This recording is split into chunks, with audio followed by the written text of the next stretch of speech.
En primer lugar, vamos a decir que esta clase tiene como objetivo que podamos reconocer la importancia de estas patologías, no solamente desde lo biológico, sino también desde lo psicológico y de lo social de nuestro paciente, que generalmente es un adulto mayor. Vamos a ir evaluando factores de riesgo y tratar de tener herramientas para que podamos hacer prevención primaria, secundaria, terciaria y cuaternaria de ambas enfermedades. Y finalmente una aproximación a la terapéutica tanto farmacológica como no farmacológica.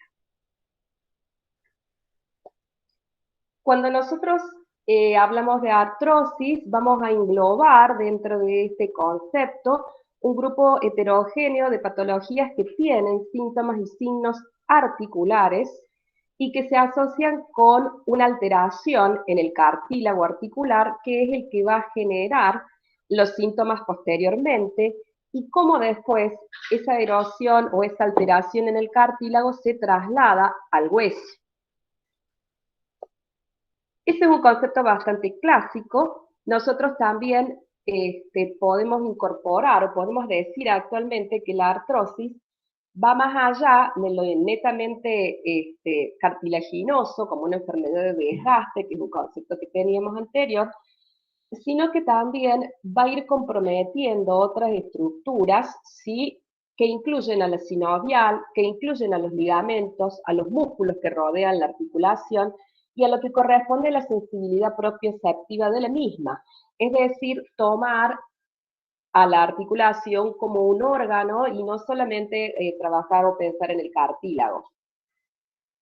La característica principal que tiene esta enfermedad es que afecta justamente a las articulaciones y no tiene un compromiso fuera del aparato locomotor, a diferencia de otras enfermedades articulares con las que siempre tenemos que hacer el diagnóstico diferencial. ¿Por qué es importante esta patología? Bueno, en primer lugar, vamos a ver que podemos llamarla osteoartritis, y está muy bien, artrosis u osteoartrosis, cualquiera de los términos podemos aceptar. Y la importancia radica principalmente en que es la patología articular más prevalente. Y eso hace que nuestros pacientes consulten en la atención primaria muchas veces y de manera a veces repetida, porque es una patología crónica. El principal problema que le genera es el dolor musculoesquelético, que hace que cuando pasa el tiempo y se cronifica, determine una discapacidad principalmente en los adultos mayores. La frecuencia de esta patología aumenta con la edad, alcanzando en la radiología una prevalencia del 80% en las personas que tienen más de 75 años. Ya vamos a hablar un poquito del rol de la radiología, pero sí recordar que la frecuencia es altísima y que vamos a tener a lo largo de nuestra trayectoria siempre consultas por la misma. Eso genera que existan también altos costos para su atención y para el tratamiento, y como el dolor es crónico y la discapacidad va aumentando, los pacientes lamentablemente muchas veces tienen deteriorado su estilo de vida y bueno, eso es lo que tratamos o lo que debemos tratar de evitar.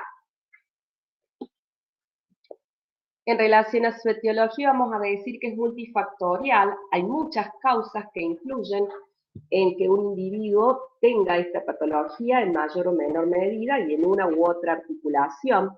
Dentro de ellas podemos mencionar factores genéticos, factores sistémicos, indudablemente la edad como un factor muy importante, el sexo femenino, factores metabólicos o patologías metabólicas que hacen que esta enfermedad sea más importante, como la hemocromatosis, la artropatía por cristales, factores biomecánicos, el sobrepeso, la obesidad, los traumatismos que ha sufrido la articulación, las alteraciones en la alineación, las displasias, las patologías que estén relacionadas con el menisco u otras componentes de esta articulación que mencionábamos antes, que hacen que el cartílago se vaya perdiendo, vaya disminuyendo y se produzca por debajo de él un remodelado del hueso subcondreal formando osteofitos, inflamando la sinovial y generando este dolor articular que es característico y es el motivo de consulta y que hace que el paciente pueda tener algún grado de discapacidad.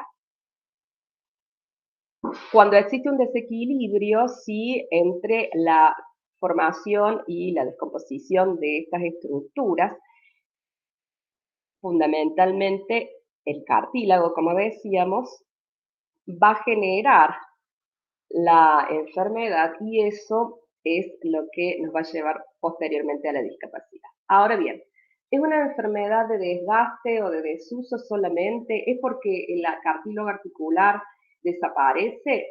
Bueno, siempre hemos pensado que sí, que por eso es tan frecuente en pacientes de edad avanzada, pero no debemos olvidar que existe un componente inflamatorio asociado, que no va a ser el componente inflamatorio clásico que tenemos en otras patologías como la artritis reumatoide, sino que va a ser una cuestión más mediada por macrófagos y por citoquinas que van a contribuir a destruir el cartílago articular y las demás estructuras que están allí implicadas, ¿sí? Entonces, si bien es una enfermedad asociada, muy asociada a las cuestiones de desgaste, la inflamación va a poner o va a tener un rol importante también en su fisiopatología y si bien momentáneamente no tenemos herramientas farmacológicas que actúen a nivel de estas citoquinas para disminuir el proceso, quizás en unos años podamos ofrecer un tratamiento relacionado con ellas. Entonces, es una patología en donde el cartílago se desgasta y ese desgaste ocurre por cuestiones mecánicas y por cuestiones inflamatorias asociadas. Algo que por ahí es importante que lo recuerden es que si bien son diferentes y son dos patologías distintas, la artrosis y la artritis reumatoide, desde donde ustedes la quieren observar, la idea de que solamente las mujeres jóvenes tienen artritis reumatoidea, debemos ir olvidándola, porque los adultos mayores, las mujeres principalmente, después de los 65 años, pueden concomitantemente al proceso artrósico tener una artritis reumatoide asociada. Pero bueno, no es el tema, simplemente recordar que pueden coexistir ambas patologías. ¿Cuáles son los factores de riesgo para tener esta enfermedad? Bien, hay algunos que son modificables y otros que no. La edad, sí, obviamente es una patología que aumenta, como decíamos al principio, a medida que avanza la edad. El sexo femenino, principalmente en las articulaciones de la rodilla y de las manos. La genética, sí, van a tener que preguntar, sobre todo en mujeres que todavía no tienen más de 65 años y ustedes ven ya alguna deformación en las manos o algún dolor articular en la rodilla muy importante, cómo ha sido su genética, es decir, si su madre, si sus padres han tenido patologías articulares, porque existe una relación entre ellas. La menopausia, a partir de la menopausia, las mujeres tienen todo un sufrimiento en su aparato locomotor y bueno, la artrosis no es la excepción. Y bueno, para la raza afroamericana, principalmente la artrosis de rodilla, en las otras razas no es tan marcada la relación.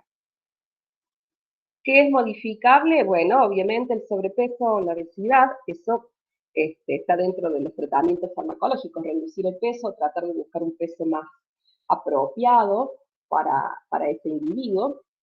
Las actividades físicas o profesionales que generan traumatismos o que generan utilización repetitiva y excesiva de alguna de las articulaciones. Sí, cada uno de estos mencionados en la diapositiva tiene una articulación afectada este, específicamente. Los deportes de alto impacto, el boxeo, ¿sí? Bueno, todos esos que generan microtraumas o traumas repetitivos van a ser o se identifican como factores de riesgo para tener esta enfermedad. Los pacientes que tienen alteraciones de la alineación articular, congénitos o adquiridos, principalmente el genuvar o valgo, pero cualquiera de ellos que van a terminar aumentando la posibilidad de generar artrosis, los traumatismos, y una serie de enfermedades metabólicas y endocrinas que acompañan o que se asocian con un mayor riesgo de enfermedad. Entonces decimos que la edad, la obesidad, el sexo femenino, las cuestiones genéticas, las enfermedades previas y todas las lesiones articulares pueden o son factores de riesgo que podemos a veces tratar de modificar para que la artrosis no sea tan importante. Este cuidado en las lesiones deportivas y en las cuestiones que son relacionadas con las posiciones, que son relacionadas con los trabajos que realizan los individuos, este, necesitan de educación y de prevención. Entonces, tengamos presente para que antes que se produzca el proceso, poder definir o poder dar algunas pautas sobre eso. Con respecto a la clínica, es una enfermedad crónica y es progresiva, como todas las enfermedades crónicas y progresivas. La adherencia a los tratamientos y a veces la falta de expectativas de curación de los pacientes son un poco cosas negativas que tenemos que tratar de manejar, pero bueno, lamentablemente es así. Lo que primero se manifiesta es el dolor en la articulación dañada, esa articulación después se pone rígida, es un dolor mecánico que aumenta con el movimiento y disminuye, tiende a disminuir al principio, principalmente con el reposo. Después ocurre la limitación del movimiento, puede haber deformidades o inestabilidades en las articulaciones, los músculos que están asociados se empiezan a atrofiar por el desuso, aparece la crepitación articular y todo eso conlleva en este círculo a una mayor o un dolor articular. ¿Cuáles son las principales localizaciones o cuáles son las más frecuentes? Bueno, principalmente, como decíamos, en las mujeres las manos, la rodilla, en los hombres la cadera, en las mujeres también, pero en los hombres un poco más, y en la columna a nivel cervical, a nivel lumbar principalmente. Existen obviamente otras articulaciones afectadas, sobre todo cuando los microtraumatismos o las lesiones se producen por algún trabajo o alguna utilización excesiva de una articulación en particular. Para llegar al diagnóstico de esta enfermedad, nosotros tenemos diferentes métodos y dentro de ellos, bueno, la clínica es fundamental y la epidemiología. Un paciente con dolor articular sí que puede tener episodios de inflamación en alguna de estas articulaciones y que se encuentra dentro de la población que mencionamos como población de riesgo, es altamente probable que tenga artrosis, ¿sí? Cuando nosotros hacemos un laboratorio, bueno, puede que en algún momento de la evolución de la enfermedad haga una crisis de inflamación sobre la articulación y eso lleve a un aumento en los reactantes de fase aguda como la eritrosedimentación. No quiere decir que esta elevación sea persistente ni que sea una elevación excesiva, solamente se va a dar y va a aparecer en el momento que tengo la articulación un poco más inflamada, pero no es patognomónico ni es característico. Sí puede tener un laboratorio perfectamente normal. Si aparece líquido en la articulación y nosotros hacemos una extracción de ese líquido, vamos a ver que es un líquido que tiene alta viscosidad, pero es un líquido transparente, normal, digamos, y cuando vemos el recuento de células, vemos que no hay una celularidad importante. Con respecto a las imágenes, bueno, la radiografía, la ecografía, la tomografía y la resonancia magnética nos van a ayudar a hacer el diagnóstico de esta enfermedad. En la radiografía, nosotros vamos a tener lesiones características. Lo que sí también debemos recordar es que no necesariamente todas las lesiones que aparecen en la radiología tienen una correlación en la clínica del paciente. Por ahí ustedes van a ver columnas que tienen muchos signos de artrosis y el paciente en realidad no tiene o no manifiesta dolores articulares en esa región. Entonces, puede haber una disociación anatómica, radiológica, en lo que es la clínica del dolor del paciente, ¿no? Como así también pacientes que tienen radiografías bastante más normales, pero que tienen un dolor más importante.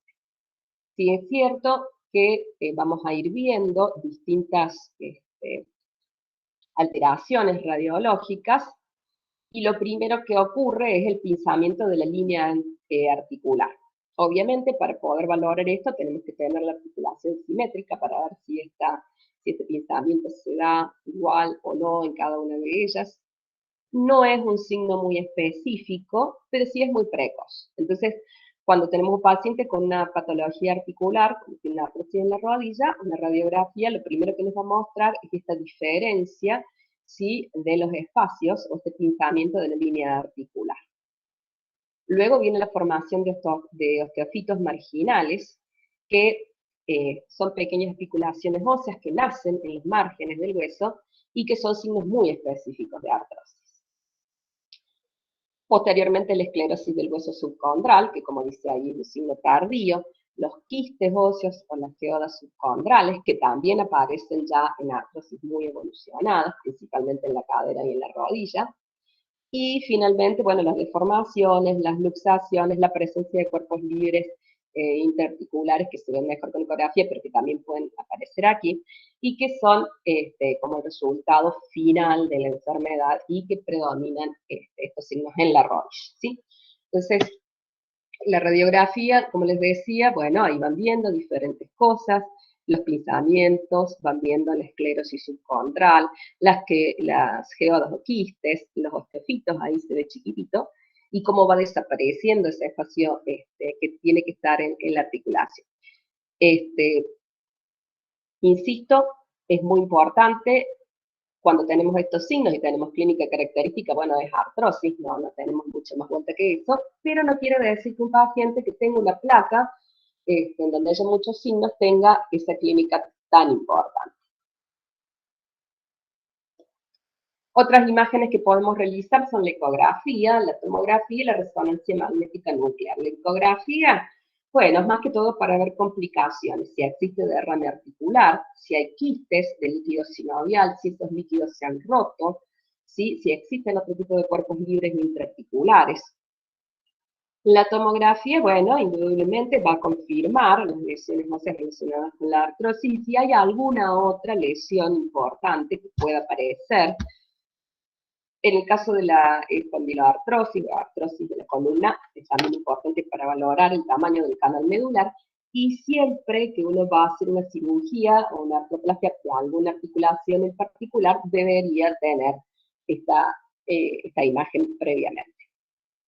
Con respecto a la resonancia magnética nuclear, y volviendo a ese concepto de que la articulación es el órgano dañado, no solamente el cartílago articular, la resonancia magnética es muy buena porque nos aporta todos los datos para poder valorar cómo están los tejidos subyacentes a la articulación, ¿sí? Entonces, es una técnica que ayuda desde ese lugar. Si quieren consultar algo.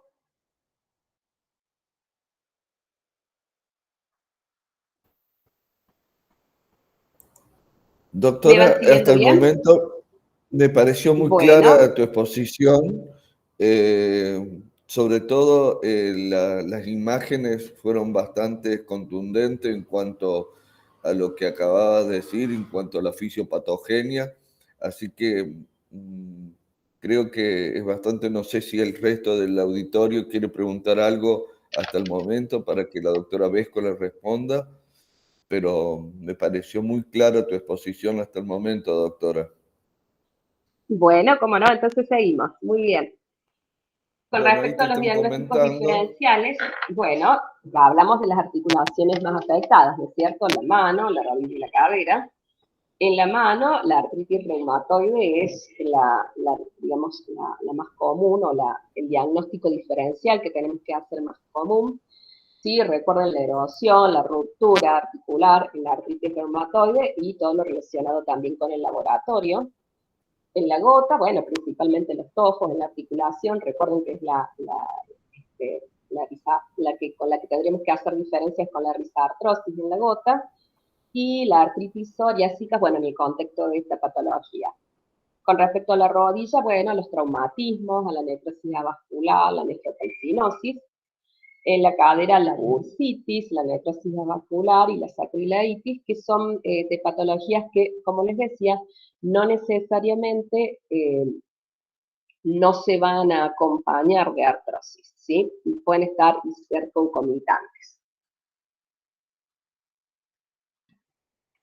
Bien, entonces, planteando esto, una patología muy frecuente, una patología crónica, una patología que genera dolor, el abordaje, indudablemente, de ella no puede ser un abordaje tan general para todos lo mismo, sino que debe estar bastante más individualizado.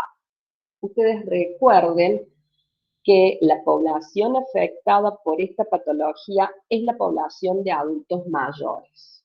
Y cuando uno dice adulto mayor, tiene que recordar que en el adulto mayor hay cosas que en un adulto joven por ahí no las tenemos tan presentes. En primer lugar, tenemos que pensar que un paciente que ya viene, no siempre, pero muchas veces, con mucha medicación, un paciente que suele estar polimedicado. Es un paciente que necesita, más que en ninguna otra etapa de la vida, mantener la autonomía para poder realizar las actividades básicas de la vida diaria. Es un paciente que a veces está en una etapa de muchas pérdidas y el dolor genera una situación de ansiedad y depresión más marcada quizás que en otras etapas. Entonces, pensando en ese paciente, que es el paciente clásico que va a tener artrosis, tenemos que pensar en primer lugar, individualizar, determinar las características que tiene este paciente, no solamente físicas, sino también psicológicas y sociales, porque cada una de las intervenciones que nosotros podamos indicar tienen que poder realizarse. Entonces, dentro de ello, lo relacionado estrictamente con lo educativo es, por un lado, identificar la enfermedad, saber que es artrosis lo que tiene el paciente y no otra patología, para explicarle que la patología es crónica, que lamentablemente es progresiva, que no tenemos actualmente fármacos que vayan a modificar de manera sustancial la misma, y lo que vamos a tratar de hacer es mejorarle la calidad de vida. Y en eso va a ser muy importante todo lo que pueda aportar el paciente, no solamente uno desde el otro lado del consultorio. En estas cuestiones educativas, ¿sí? Asegurarle al paciente que es una enfermedad que no es mortal, ¿sí? Muchas veces tanto dolor que tienen en alguna articulación, en algún sector, hace pensar que no haya otra cosa que sea la que está generando el dolor, y eso angustia mucho. Entonces, bueno, sí, es una enfermedad con la que hay que amigarse porque la vamos a tener, no la vamos a curar, y vamos a tratar de llevarla lo mejor que podamos. En relación a las cuestiones conductuales en relación no solamente a lo que uno entiende como qué hace el paciente, sino que cosas debe, este, para las que debe pedir ayuda, ¿sí? Hay articulaciones que están muy dañadas y hay cosas que el paciente no puede hacer o que va a entender que tiene que hacerlas con más tiempo porque puede tener accidentes o puede generarle algún trastorno mayor. Con respecto a lo psicosocial, bueno, el hecho de poder conversar, el hecho de poder decirle que su enfermedad, si bien no se trata, es una enfermedad en la que lo vamos a acompañar al paciente, ¿sí? Y las redes sociales que él tenga para poder tener una contención mejor o mayor. Bueno, todo lo que es físico, a nivel, digamos, de la actividad física, de los ejercicios que puede realizar, de las actividades que tienen una evidencia significativa que mejoran la patología. Y finalmente, el abordaje farmacológico, en donde, bueno, vamos a tener que ser prudentes, ¿sí? Y ahí es donde hablamos un poco de esto que decíamos de la prevención cuaternaria. Recuerden que no es darle una medicación que el paciente quiere porque al vecino, al tío, al primo le resultó muy bien, sino evaluar si ese paciente está en condiciones de realizar o de tomar esa medicación, ¿sí? Entonces, decíamos lo primero, la educación, como mencionábamos recién, el ejercicio regular, recordando también que en algunos momentos, sobre todo cuando la articulación está muy inflamada, lo que hay que hacer es algo de reposo, ¿sí? Pero un ejercicio que el paciente pueda realizar y que no genere demasiado impacto sobre las articulaciones es algo que puede ser muy útil. Tienen que tratar de que los ejercicios fortalezcan los músculos que elevan o que movilizan esta articulación, ¿sí? Eso es fundamental. Los ejercicios acuáticos realmente son muy buenos, lamentablemente a veces el costo de los mismos, y bueno, ni hablar de esta situación de pandemia, no hacen que sean accesibles para todos, pero dentro de las recomendaciones eso es importante. Sí, a veces algunas caminatas, a veces, depende de la etapa que esté, como les decía, si está muy inflamado el paciente por ahí, no, pero sí de manera más regular. Todos ejercicios que aumenten su masa muscular. Con respecto a las recomendaciones del peso, siempre, perdón, ha quedado mal escrita la diapositiva, pero la pérdida de peso es fundamental en estos pacientes. La pérdida de peso hace que las articulaciones, sobre todo de la cadera y la rodilla, tengan menos efecto mecánico, menos sobrecarga mecánica, y eso le va a permitir eh, mejorar. Los dispositivos de descarga articular, llámese bastón, llámese andador, llámese, bueno, cualquier dispositivo que el individuo pueda utilizar para descargar un poco el peso sobre la articulación le va a ayudar. No todo el mundo es afecto a utilizar estas cosas, pero bueno, hay que tratar de enseñarles qué es lo que le va a mejorar y que en definitiva va a terminar disminuyendo su dolor y mejorando la calidad de vida. La fisioterapia sí, el yoga también, la termoterapia, la hidroterapia, los TENS, que es la electroestimulación subcutánea también, todas estas cosas que no son farmacológicas van a ir ayudando a medida de que el paciente pueda irlas realizando. Y con respecto, bueno, al tratamiento farmacológico, aquí hacemos un paréntesis, la idea es pensar primero que con lo que yo lo medique al paciente, si al paciente le va bien, lo va a querer utilizar para siempre. ¿Sí? Si le calma el dolor, indudablemente eso va a ser algo que el paciente va a querer seguir usando. ¿Sí? Si yo le doy a un paciente un antiinflamatorio asociado con un corticoide, y indudablemente que van a decir que lo he curado. Bueno, esto ténganlo presente porque el éxito rápido no lleva a cosas buenas. Entonces, ¿qué tratamiento farmacológico? Cuando es una patología crónica, si voy a tener que elegir o voy a tener que utilizar alguno de estos, lo ideal sería que utilizara paracetamol, ¿sí? Salvo que el paciente tenga alguna contraindicación en particular, y los AINES utilizarlos de manera tópica. No son altísimamente efectivos, sin lugar a dudas, no son los mejores analgésicos, pero volvemos a lo mismo, si el paciente entiende todo lo que no debe hacer y todo lo que debe hacer, es decir, todo lo no farmacológico para ayudarse, quizás con esta medicación pueda manejarse, pueda andar bien.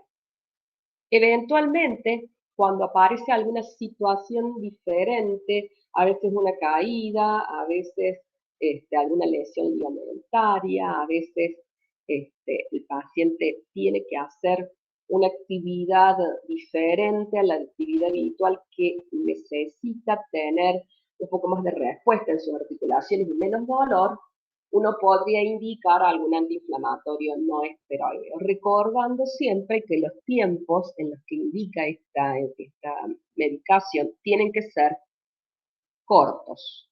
Y si el paciente tiene algún factor de riesgo adicional, debería tener una protección gástrica para evitar las hemorragias digestivas. Volvemos a lo mismo, recordar que son pacientes añosos, que son pacientes polimedicados y que el tratamiento que tenemos que ofrecer no tiene que dañarlos más de lo que ya están.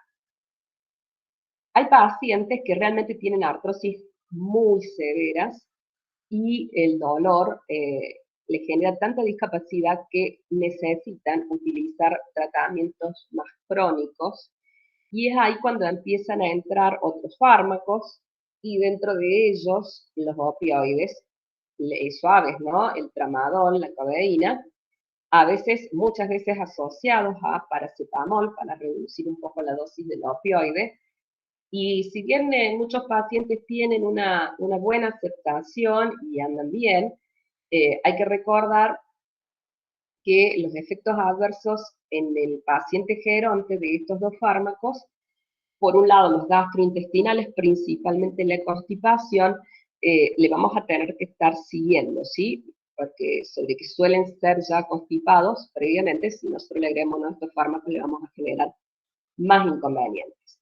Y por otro lado, hay pacientes que les da mareos, hay pacientes que por ahí los confunde un poco, entonces hay que tener precaución, hay que utilizarlos en la dosis más baja posible, más baja efectiva posible, y siempre tratando de darlo, de aumentar la dosis de manera paulatina, no de hacer una dosis excesiva de golpe, porque probablemente generemos efectos adversos muy desagradables, el paciente va a tener miedo, o a veces lo dañamos realmente, y no lo va a querer usar, y es una buena opción, ¿sí? Es una buena opción para tener estos pacientes, como decimos, que no mejoran con los otros tratamientos y que tienen dolores incapacitantes.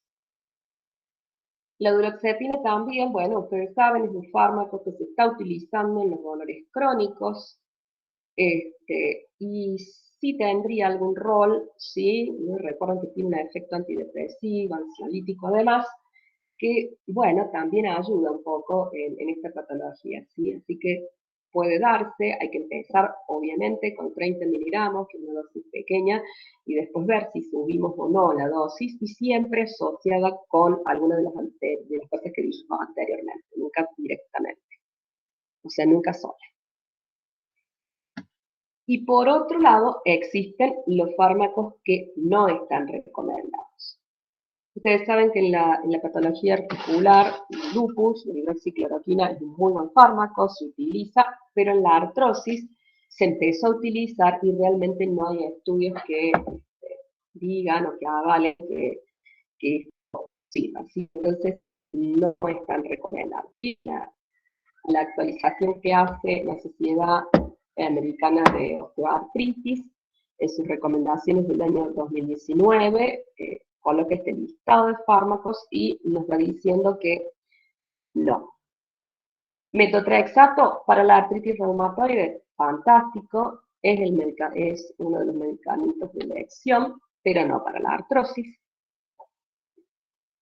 Los bifosfonatos, muy bien para la osteoporosis de primera elección, pero no para la artrosis. Ojo, obviamente pueden mejorar a veces porque el paciente en esta edad tiene las dos patologías de manera concomitante, pero para las pacientes con artrosis exclusivamente, los bifosfonatos no están indicados. La vitamina D, insistimos, para la artrosis tampoco está indicada. La inyección intraarticular de ácido hialurónico, de toxina botulínica, no ha demostrado que sea algo que realmente tenga utilidad, y bueno, es invasiva, ¿no es cierto? Hay que inyectar dentro de la articulación con todas las situaciones que puede generar, con todos los problemas que puede generar esta inyección si no se hace de manera correcta. Y bueno, también un costo, ¿no? No estarían indicados. El aceite de pescado, que está, bueno, dentro de las cosas que compra la gente, de manera sin receta, digamos, de manera libre, tampoco, y merecen una mención aparte, la glucosamina sola o combinada con el condroitin sulfato. Bueno, la glucosamina ha sido estudiada en muchos lugares y realmente cuando uno ve la evidencia, no hay una evidencia clara que diga que realmente va a disminuir en algo la artrosis. Sí, uno la consume o se consume como un fármaco modificador de la enfermedad y en realidad eso no se ha podido demostrar en ningún estudio, digamos, de un gran estudio, un estudio que tenga más condiciones. Sí, hay una recomendación leve asociarla con el condroitin sulfato en la osteoartrosis o osteoartritis de las manos.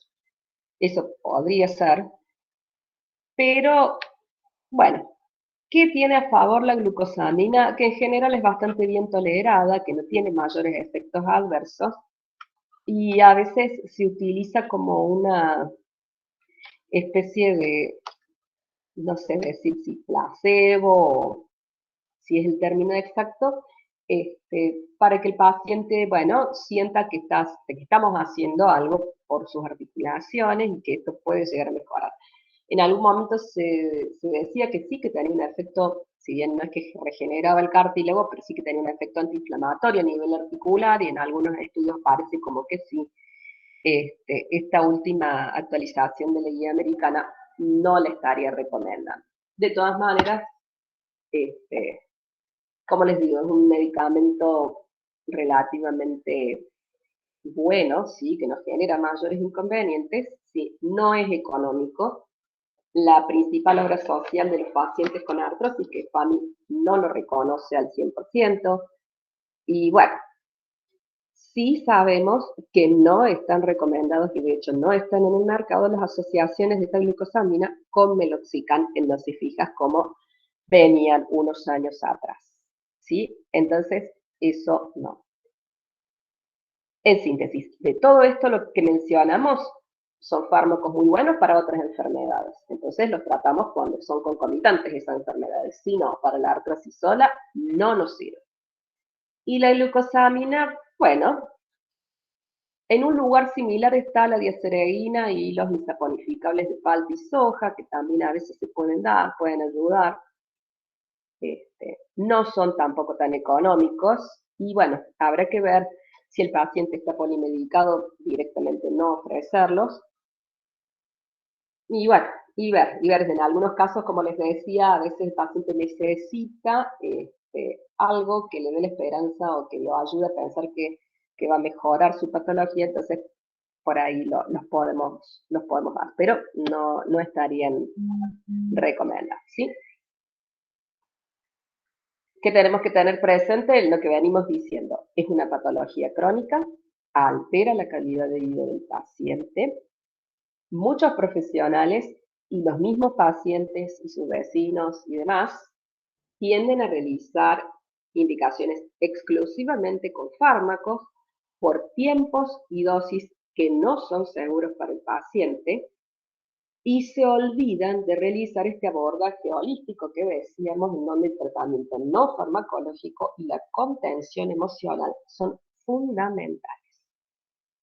¿Sí? Bueno, esto, digamos, con respecto a artrosis, no tenemos mucho más tiempo, pero voy a tratar de pasar las cosas más importantes de la otra gran patología que es la osteoporosis y que también se da y que también está presente en estos pacientes adultos mayores principalmente y que, como les decía, suele asociarse a la misma artrosis, ¿sí? Como patologías independientes, por supuesto, pero asociadas.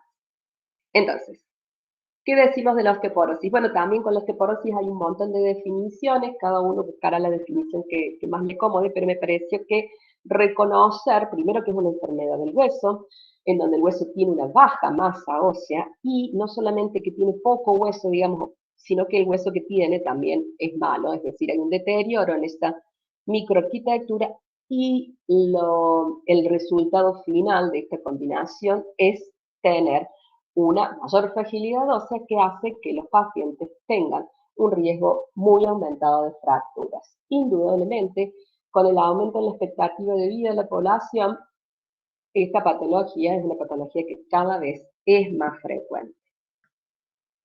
Nosotros decimos que el hueso debe tener una resistencia ósea que es la que necesita para poder soportar la carga. Cuando esa resistencia se ve vulnerada, aparecen los problemas y dentro de ellos la fractura. ¿De qué va a depender esa resistencia ósea? Va a depender de la calidad del hueso, es decir, de su arquitectura, ¿sí? Tanto microscópica como macroscópica, de cómo se produce esa tasa de recambio normal, ¿sí? Entre la reabsorción y la formación de hueso, y las características que tengan los materiales que están dentro de esa matriz en relación específicamente al colágeno, cómo se mineralizó y si ha tenido o no daños o microdaños anteriores. La densidad ósea, que es, digamos, la cantidad ¿sí? de mineral que tiene este paciente. ¿Por qué decimos que es importante? Disculpen, ya después les voy a subir nuevamente la diapositiva. Como la artrosis era la enfermedad articular más importante o más frecuente, bueno, a nivel óseo, la más frecuente es la osteoporosis. También es una enfermedad que genera dolor, no tanto quizás como la artrosis, salvo que haya una fractura en ese momento, pero sí que genera un deterioro en la calidad de vida del paciente que le produce deformidad y que le produce incapacidad.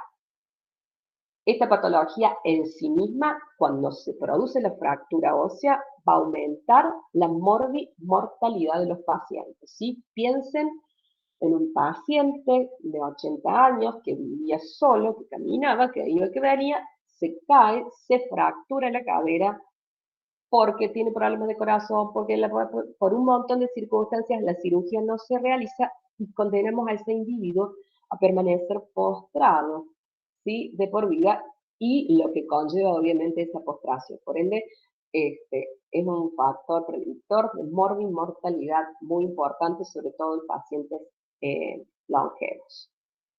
Es una patología que no siempre es diagnosticada y que muchas veces no es tratada de manera correcta, a veces no necesariamente por falta o por mala indicación del médico, sino porque confusión o algún inconveniente que tenga el paciente en el momento de la toma de la medicación, y que por supuesto genera altos costos sanitarios, como les decía, imagínense esta persona que se cae, que se fractura la cadera y todo lo que sigue.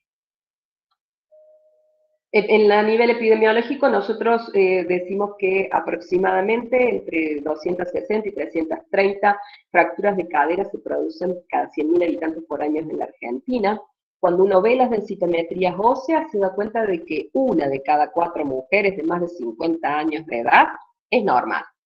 2 ya tienen osteopenia y una de ellas tiene osteoporosis, al menos en un área de la esquelética medida, tanto en la columna como en el fémur. Indudablemente, es una patología relacionada con la edad, pero en las mujeres el factor de la menopausia es un factor fundamental. Así que además del aumento de la edad, la menopausia, bueno, es muy, muy importante en el desencadenamiento de la patología. Con respecto a los factores de riesgo, ¿sí? Fíjense, un ancianito ahí, o una ancianita, una mujer, que en este caso, bueno, sí, comparte con la artrosis la edad, más frecuencia a mayor edad. A diferencia de la artrosis, aquí los pacientes que tienen más problemas no son, bueno, son los que tienen bajo peso, sí, más que los que tienen sobrepeso, aunque hay que tener precauciones con eso porque hay pacientes de obesos y de sobrepeso que tienen mala calidad mineral, ni hablar. Pero el bajo peso aquí es importante. Si ha tenido alguna fractura por fragilidad previa a nivel de la muñeca, a nivel de la columna, ¿sí? Que a veces suelen pasar, sobre todo los de la columna más inadvertidas, tienen dolor en la espalda, pero bueno, puede ser artrosis, ¿sí? Por eso un poco lo que decíamos antes, la artrosis es sumamente común. Pero ojo, suele estar asociada con otras patologías. Hay que diagnosticarlos a todas para poder hacer el abordaje correspondiente.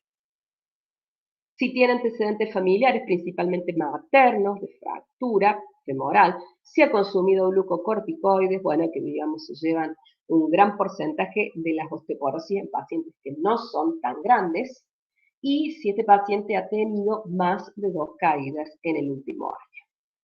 También tienen riesgo, no tan alto, los pacientes que fuman, los pacientes que consumen mucha cantidad de alcohol, las mujeres que han tenido menopausia precoz o que tienen hipogonadismo en el caso de ser varones, que tienen enfermedades que de por sí disminuyen la masa ósea, como todo lo que se refiere a las artritis inflamatorias o artropatías inflamatorias, las patologías inflamatorias intestinales que generan déficit de absorción de algunos nutrientes, el hiperparatiroidismo, bueno, las alteraciones en la alimentación que generan este bajo peso, como la anorexia, la bulimia, muchos fármacos que también, hablamos siempre del corticoide como el más característico y sin lugar a dudas es el más importante, pero también otros medicamentos, sí, algunos antirretrovirales, algunos fármacos anticonvulsivantes, la furosemida, el hipertratamiento o el tratamiento excesivo con hormonas tiroideas en las pacientes hipotiroideas, o sea, no el buen control de la tiroides, sino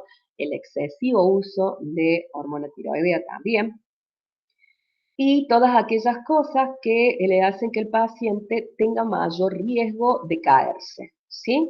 Que no vea bien, que tenga alguna enfermedad neurodegenerativa como el Parkinson, por ejemplo, que esté utilizando muchos psicofármacos o psicofármacos que a lo mejor no son tantos, pero en un paciente anciano con sus riñones y con su hígado no tan, digamos, en condiciones de eliminar los fármacos puede generarle problemas. A nivel de la clínica puede ser asintomática, pero también puede ir generando dolor dorsal, que es bastante frecuente, y bueno, después las fracturas, ¿no? Cuando se van fracturando las vértebras se va produciendo esta pérdida de estatura y las deformidades concomitantes. ¿Qué vamos a tener en cuenta cuando nosotros evaluamos un paciente anciano que tiene estas características? Que, bueno, hay que medir la talla anualmente y ver si esa talla va disminuyendo, vemos que se va encorvando, es un indicador de que puede haber una fractura vertebral y hay que detectar. Si ese paciente ha tenido una historia de caídas en el último tiempo, hay que evaluarlo y fijarse cómo, con una maniobra muy sencilla, si el paciente es capaz de levantarse de su silla sin apoyar los brazos, ¿sí? Algo muy simple que podemos hacer en el consultorio. Lo medimos, vamos viendo que no se vaya encorvando y cómo se mueve, cómo entra el consultorio, si se siente y cuando se levanta, cómo hace para levantarse, ¿sí? Con respecto a los métodos diagnósticos, bueno, hay métodos diagnósticos para determinar la masa ósea, sí, principalmente la densitometría ósea. Hay factores clínicos que son muy importantes, ¿sí? Y que se pueden evaluar porque esos factores clínicos van a determinar si el paciente tiene riesgo en unos años de fracturarse o no la radiografía y el laboratorio. Con respecto a la densitometría ósea, bueno, la densitometría ósea es un método que mide justamente la masa del hueso a través de la emisión de rayos X, se toma principalmente en el fémur y en la cadera, excepcionalmente en algún paciente que por alguna característica no pueda medirse en ninguna de estas dos sectores, se puede utilizar el antebrazo, y tiene una alta especificidad en la predicción del riesgo de fractura, pero tiene una baja sensibilidad. Hay veces que nos vamos a encontrar con algunas situaciones en el hueso que nos sobreestiman la densidad ósea, ¿sí?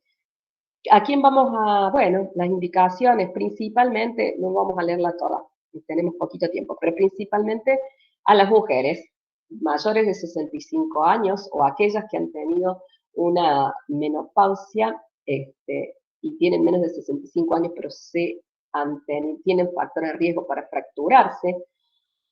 A los hombres ya más grandes, ¿sí? A los hombres a partir de los 70 años, o bueno, cuando sepamos que hay, por ejemplo, un tratamiento farmacológico con corticoides, eso tendríamos que hacerlo antes.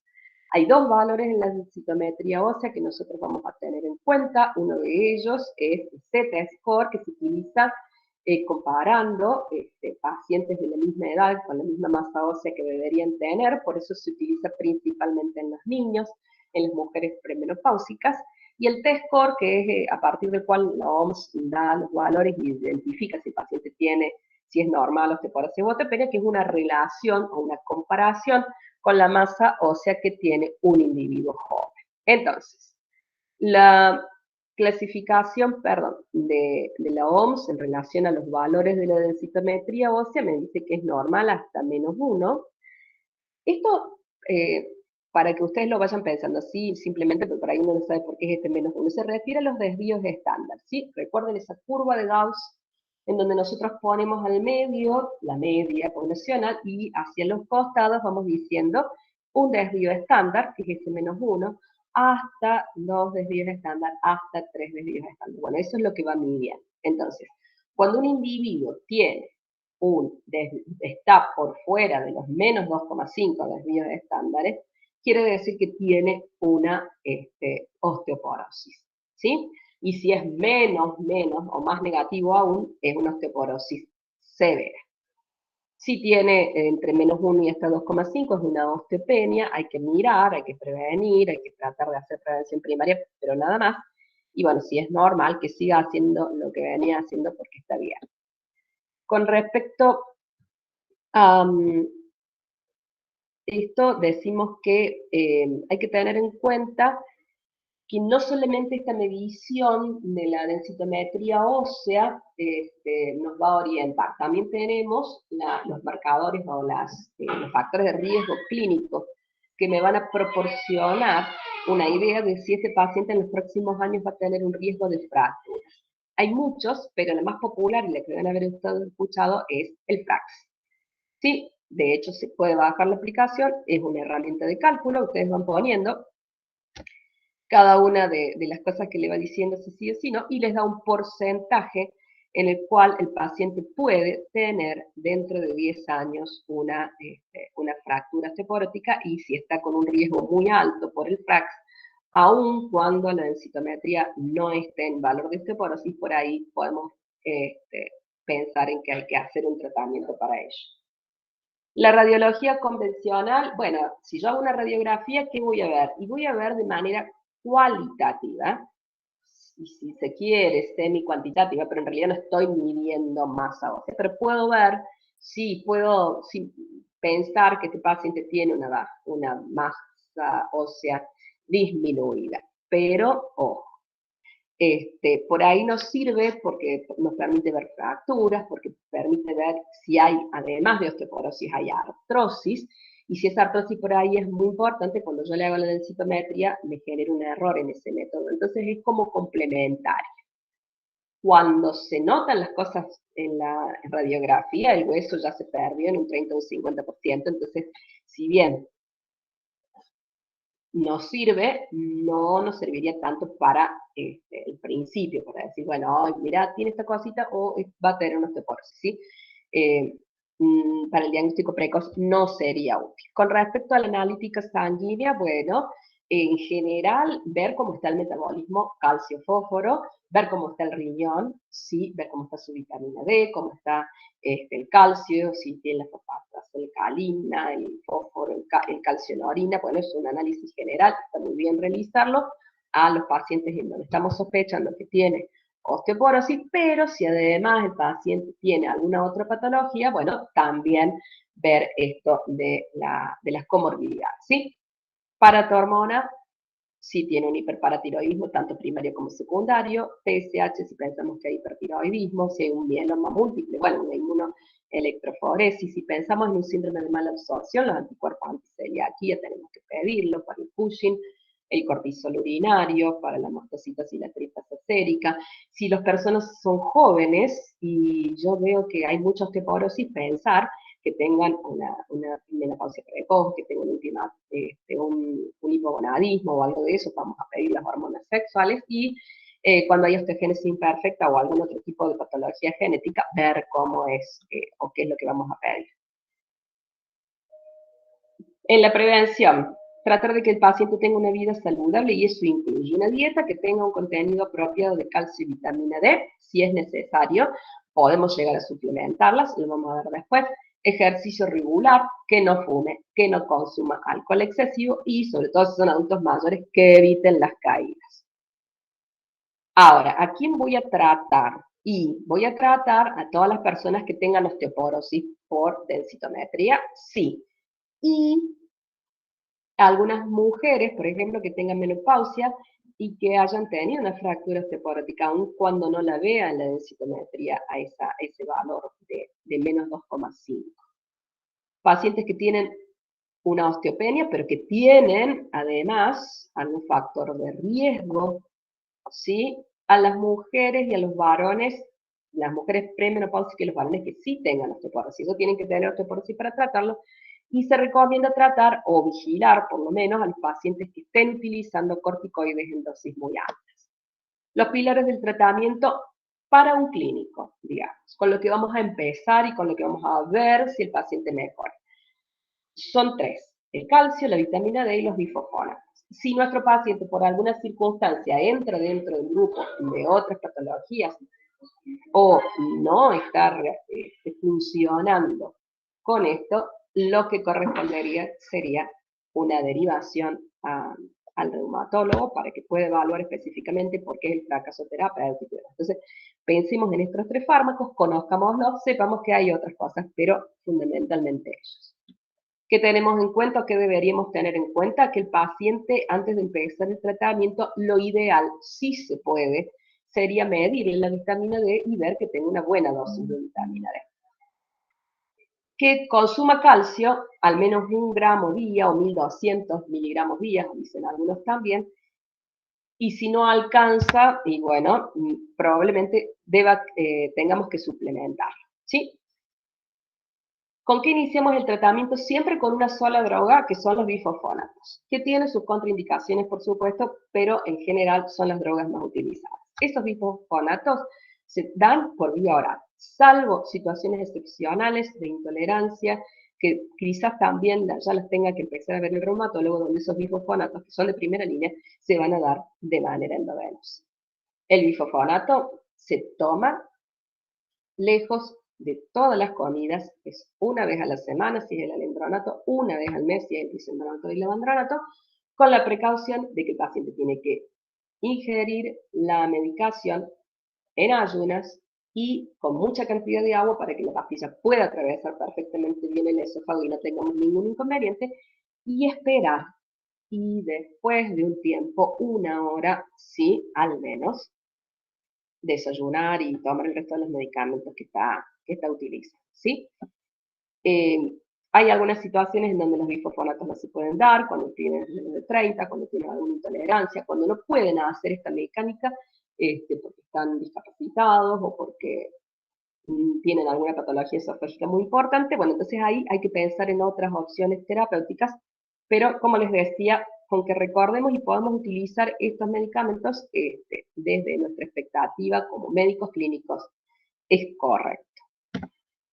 Y otras drogas, bueno, sí, existen una serie de drogas que también se utilizan, pero ya no de primera línea, ya son en situaciones específicas o cuando hay otra patología concomitante y que son más de la utilización de los reumatólogos. Pero bueno, a saber, la calcitonina, el reemplazo hormonal en las mujeres que tienen menopausia precoz, el raloxifeno, el renelato de estroncio, el denosumab y el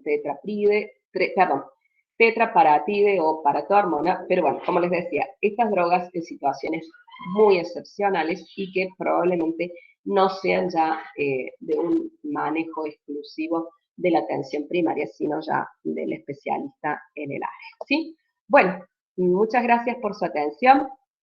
Hemos llegado más o menos justito con el tiempo, disculpen si me extendí un poquito más. Doctora, No sé si, sí. sí, bueno, excelente tu exposición. Y nosotros te vamos a robar un minutito nosotros ahora de tu tiempo, porque tenemos algunas preguntitas acá en que dice, doctora, ¿qué opinas sobre una dieta de acuerdo a la patología cuando hablabas de la parte de la artrosis? Con respecto a una dieta, perdón. Sí, dice, doctora, ¿qué opina sobre una dieta de acuerdo a la patología? Supongo que se refería, si está Fabiana, que lo puede aclarar. eh, Sí, Supongo a que se ver, refiere. una dieta rica en algún elemento que pueda favorecer la producción del cartílago, ¿a eso se está refiriendo? ¿O a la dieta general en donde el paciente debe mantener el peso? Estimo que debe ser a nivel general, doctora. Bien, sí, en general, uno lo que debería, para la protección articular, lo que deberíamos tratar es de que el paciente, que generalmente cuando decimos un anciano, no tenga sarcopenia.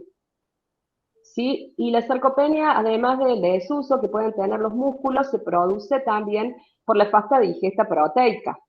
Entonces, al menos debería tener una ingesta normoproteica, ¿sí? Hipocalórica, si tiene que reducir de peso, si tiene que mantener el peso, normocalórica, pero en el caso específico de tratar de mantener la masa muscular, además del ejercicio, una alimentación que aporte una cantidad suficiente de proteínas, porque la sarcopenia, más allá de la artrosis en sí misma, es una patología que está dentro de las patologías de esta etapa de la vida, ¿no? Como un proceso, este, no sé si normal, pero habitual en estos pacientes. Entonces, eh, normoproteica al menos para Claro. no tener sarcopenia y si necesita reducir de peso, sí, tratar de que el paciente esté, a ver, no necesitamos que el paciente esté súper delgado, simplemente necesitamos que el paciente esté con un peso adecuado y que sea el peso que ha mantenido en la última etapa de su vida, porque es el peso que la articulación viene soportando, así que no aumente de peso porque eso generaría mayor problema. Bueno, hay otra pregunta que dice, ¿en qué momento se debe dar un citostático y artroid? ¿Qué opinión tiene usted sobre esta medicación? Supongo que también se refería cuando estabas hablando de artrosis, doctora. Y bueno, como les decía, tratar de manejarse lo más alejado de los fármacos posible, ¿sí? Utilizar todas las medidas y tratar de determinar con todas las medidas no farmacológicas, ¿sí? Insistir en eso para que el paciente realmente le pueda servir lo otro que vamos a dar, ¿sí? Los fármacos, como les decía, los modificadores de la enfermedad, sí, que están relacionados con las interleuquinas, con las citoquinas y demás, son fármacos que todavía están en investigación. Y estos otros que mencionábamos y que tenían como una cuestión así de que eran fantásticos, que generaban el cartílago, como la glucosamina, la diacereína y demás, reservarlos para cuando necesitamos apoyarlo al paciente y decirle, bueno, quizás con esto vamos a evitar que tome tanto antiinflamatorio, más que todo por una cuestión de manejo del dolor y no tanto la expectativa de mejorar o de hacer que la artrosis se cure o, sí, Tal digamos, cual. así. Y la otra pregunta es referente un poquito más a osteoporosis, que le hice yo. En los enfermos con enfermedad celíaca, Sí, eh, de acuerdo a tu experiencia o la estadística, ¿consideras que se debería dar un tratamiento profiláctico para evitar la osteoporosis en estos pacientes con enfermedad celíaca, doctora? va a depender principalmente de cómo hace su dieta para la celiaquia. Si es un paciente que está con una dieta buena y que no hace transgresiones y que realmente la cumple, quizás no haga falta. Pero bueno, en eso también hay que ver, porque si el paciente hace muchas transgresiones alimentarias, no va a tener buena absorción de las vitaminas liposolubles. Habría que estar midiendo principalmente la vitamina D y ver si no hay que suplementarla. Sí. Sí, pero va a ser muy importante porque en ellos el tratamiento dietético, cumplir con las pautas de su enfermedad, del control de su enfermedad es fundamental. ¿No sabes que consideraba exactamente lo mismo que lo que acabas de vertir, doctora, que está muy relacionado, ¿no? Del cumplimiento de la adherencia de la dieta o no, el tratamiento de la profilaxis, ¿no? Para la osteoporosis. Concuerdo ampliamente contigo, pero bueno, de acuerdo a tu experiencia, quería preguntártelo para ver si más o menos teníamos más o menos un criterio formado con respecto a ello, Claro, ¿no? Hay otra sí, sí, pero preguntita. es muy individual, o sea, realmente, si el paciente hace la dieta bien y no hay ningún problema, pero no ocurre, lo que pasa es que no ocurre muchas veces, ¿no? Son Tal enfermedades cual. crónicas. Sí. Hay otra pregunta, pobre doctora. Está bien, no hay problema, por favor. Dice, ¿qué experiencia tiene, doctora, del uso de los fifosfonatos y la afección bucal? ¿Es frecuente o no? Em, mira, está a veces un poco sobredimensionada. Lo que pasa es que cuando ocurre es grave y esa osteonecrosis maxilar que hacen es como que a uno lo deja un poco impresionado. ¿Qué va a ocurrir? Va a ocurrir que los pacientes, muchos de estos pacientes que están utilizando bifosfonatos están en una etapa en donde tienen que hacerse algunos tratamientos odontológicos o colocaciones de prótesis y demás. Y hay que valorar un poco costo-beneficio. No es tan frecuente que hagan algo grave, pero indudablemente que disminuye la densidad ósea a nivel maxilar y eso puede traer algún trastorno, sobre todo en la pérdida de piezas dentarias o cuando el odontólogo pretende hacer un tratamiento, bueno, se encuentra con un hueso muy frágil